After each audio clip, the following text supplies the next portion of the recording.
গণপ্রতিনিধিত্ব আদেশ আরপিও সংস্কারের একগুচ্ছ সুপারিশ চূড়ান্ত করতে বৈঠকে বসেছে নির্বাচন কমিশন। এটি বর্তমান কমিশনের নবম সভা। ফেব্রুয়ারিতে ভোট করতে প্রধান উপদেষ্টার চিঠি পাওয়ার পর এ সভা হচ্ছে। নির্বাচন ভবনে প্রধান নির্বাচন কমিশনার এম নাসির উদ্দিনের সভাপতিত্বে সভা শুরু হয়। 4 নির্বাচন কমিশনার ছাড়াও ইসি সচিব এবং সংশ্লিষ্ট কর্মকর্তারা সভায় উপস্থিত রয়েছেন।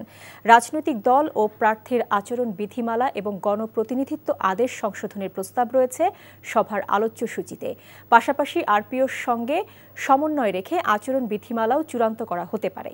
প্রবাসীদের পোস্টাল ব্যালটের বিষয়টিও যুক্ত করা হবে এই সংশোধনীতে। এছাড়া ভোটের প্রচারে এআই এর অপব্যবহার রোধে আচরণ বিধিতে বিধিনিষেধ যুক্ত করা সহ বেশ কিছু বিষয় নিয়ে আলোচনা হবে বৈঠকে। এদিকে সীমানা নির্ধারণ ইস্যু নিয়ে নির্বাচন কমিশনের সামনে বিক্ষোভ করেছে কুমিল্লা হোমনা এলাকার মানুষ। বান্ডেল থাকলে প্রতি সেনমানিতে টাকা বাঁচবে। বিকাশ সেনমানি বান্ডেল কিনে জিতুন প্রতি লেনদেনে। এ বিষয়ে জানতে যাচ্ছি নির্বাচন কমিশনে। আমাদের স্পেশাল করেসপন্ডেন্ট নজরানা চৌধুরী রয়েছেন সেখানে। নজরানা, বৈঠকে আলোচনার বিষয়ে সবশেষ কি জানতে পেরেছেন আমাদের জানাবেন।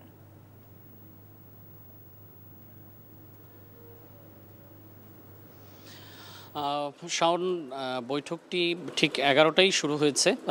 এখন পর্যন্ত আসলে কোনো আপডেট পাওয়া যায়নি। তবে আপনি যেমনটি বলছিলেন যে বৈঠকের তো বিষয়বস্তু আগে থেকেই নির্ধারিত ছিল, সেই হিসেবে কি বিষয়ে আলোচনা হচ্ছে সেটি জানি।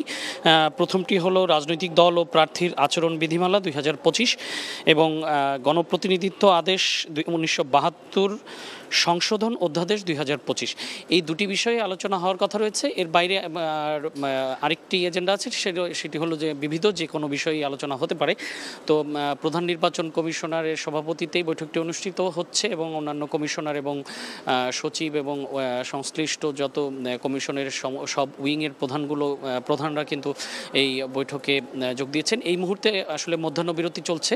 তো আমি একটু আগেই নির্বাচন কমিশনের সচিবালয়ের যে সিনিয়র সচিব, তার সাথে কথা হচ্ছিল। তিনি বলেছেন যে বৈঠকটি কিছুক্ষণ পর শুরু হয়ে আরও লম্বা সময় ধরে চলবে, সন্ধ্যা পর্যন্ত চলার কথা, এরকম একটি আভাস দিয়েছেন।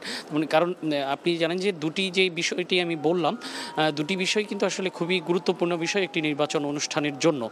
তো আর এর আগে তো আরেকটি ডেভেলপমেন্টের কথা আপনারা ইতিমধ্যেই জানেন যে গতকাল প্রধান উপদেষ্টার পক্ষ থেকে বা কার্যালয়ের পক্ষ থেকে চিঠি পাঠানো হয়েছে। সেটিও কিন্তু নির্বাচন কমিশন সচিবালয়ের সচিব যিনি আছেন তিনি কিন্তু বলেছেন যে তারা চিঠিটি পেয়েছেন। তবে এমনটি নয় যে সেই চিঠি পাওয়ার পরেই এই বৈঠকটি অনুষ্ঠিত হচ্ছে, তা নয়।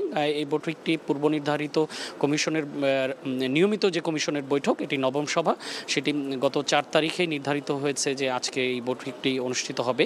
সেই হিসেবে এটু একটা রেগুলার প্রক্রিয়ার অংশ হিসেবেই বৈঠকটি অনুষ্ঠিত হচ্ছে। তো বৈঠকের পরে আমরা প্রধান নির্বাচন কমিশনার কিন্তু আমাদের সাথে কথা বলার কথা রয়েছে, তখন জানাতে পারবো যে কি বিষয়ে আসলে সিদ্ধান্ত হলো নির্বাচন কমিশনে। শাওন, জানছিলাম নির্বাচন কমিশনের বৈঠকের খবর। বান্ডেল থাকলে প্রতি সেনমানিতে টাকা বাঁচবে। বিকাশ সেনমানি বান্ডেল কিনে জিতুন প্রতি লেনদেনে।